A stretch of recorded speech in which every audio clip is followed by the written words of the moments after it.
మరి పెద్ద భోజనాలు లేవు, చిన్న భోజనాలు లేవు, బైబిల్ ఎక్కడా లేవు. మనకు వచ్చిన కారణం వెనకాల ఉన్నవాళ్ళు వాడి పేరు మీద తిన్నాడు, వాడి పేరు తాగడానికి, వాడి పేరు తన్నాడు అంటారు. ఇది లోక మర్యాద. దేనికోసం కష్టపడుతున్నారు? మరి ఆ దినం కోసం కూడా ఖర్చు చేస్తారు. నాకు చక్కగా కళావలే లేకుండా మనకి మంచి చెప్పుకుంటే ఇంట్లో చెప్పాడతారు చేతిలో గొప్ప చెప్పు ఏదో గ్లాసు ఎందుకు ఆ చచ్చిపోయినోడు జ్ఞాపకార్థం అంటారు. మరి ఆడి జ్ఞాపకాలు మనకేంటి? ఇంట్లోకి ఊరుకుంటావా? చచ్చిపోయిన మరుసటి రోజే ఆడు ఆత్మ ఇంటికి వచ్చిందనుకోండి, బాగానే వచ్చారు అయ్యా సౌత పలుకుతావా? వెళ్ళిపోతావు, ఆడిపోతావు. వీళ్ళు గొప్ప ఏమో చూసుకుంటారు. అది తింటాడు, అక్కడ పెడతారు, తాగుతాడు. బీడీ తాగేవాళ్ళు బీడీ కట్టట్టుగా పెడతారు, చుట్ట తాగేవాళ్ళకి చుట్టట్టుగా పెడతారు.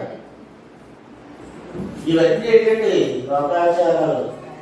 ఈ లోక ధర్మం, ఇవన్నీ లోక మర్యాదలు. లోక మర్యాద పాటిస్తున్నారు కానీ దేవుడు మర్యాద పాటించడం లేదు. దేవుడు వాక్య జ్ఞానాన్ని అనుసరించడం లేదు. మూఢనమ్మకాలు వదులుతలేదు, మూఢభక్తి వదులుతలేదు, మూఢనమ్మకాలు వదులుతలేదు.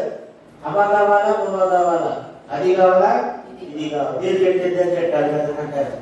రెడీ దెయ్యం కావాలా, దేవుడు కావాలా అంటే దెయ్యం కావాలా, దేవుడు కావాలంటావా? దేవుడు అనుకుంటున్నారంటే అయితే దెయ్యంతోనే పోమంటాడు. మీరు సిరికిది దేవుడికి దాసులుగా ఉంటున్నారు. దేవుడికి దాసులు కావాలని అందులో పెట్టాడు. కాబట్టి లేదు దేవుడు అక్కర్లేదు కదా, అది పెట్టుకుని దాన్ని అంటారు అన్నాడు. ఏం పెట్టింది దాన్ని పెట్టారా అనలేదు. లోక మర్యాద పాటించమని చెప్పలేదు, మూఢనమ్మకాలు పాటించమని చెప్పలేదు దేవుడు. కానీ అన్ని అవే పాటిస్తున్నారండి. దేవుడు పెట్టారు ఆలోచించారు. ఇల్లు కట్టుకుంటే మట్టిలు పెట్టుకున్నాడు, మంచిలు కట్టుకున్నాడు అనుకోండి, గుమ్మడికాయలు అవసరమా?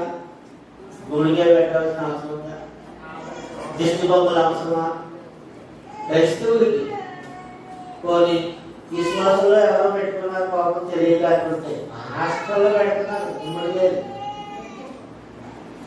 హాస్టల్లో కూడా పెడుతున్నారు. హాస్టల్లో ఎన్నబడిన వాళ్ళు గుమ్మడికాయలు, దిష్టి బొమ్మలు అలాంటివి పెడతారా? అసలు దిష్టులు ఉన్నాయా? దిష్టులు తగ్గుతాయా? చెప్పడమ్మా. దేవుడికి భయపడతారు, దిష్టికి భయపడుతున్నావా? దుష్టుడా? దిష్టికి భయపడటం దుష్టుడే. గుమ్మడికాయ నువ్వు పాస్టర్ అవుతావా?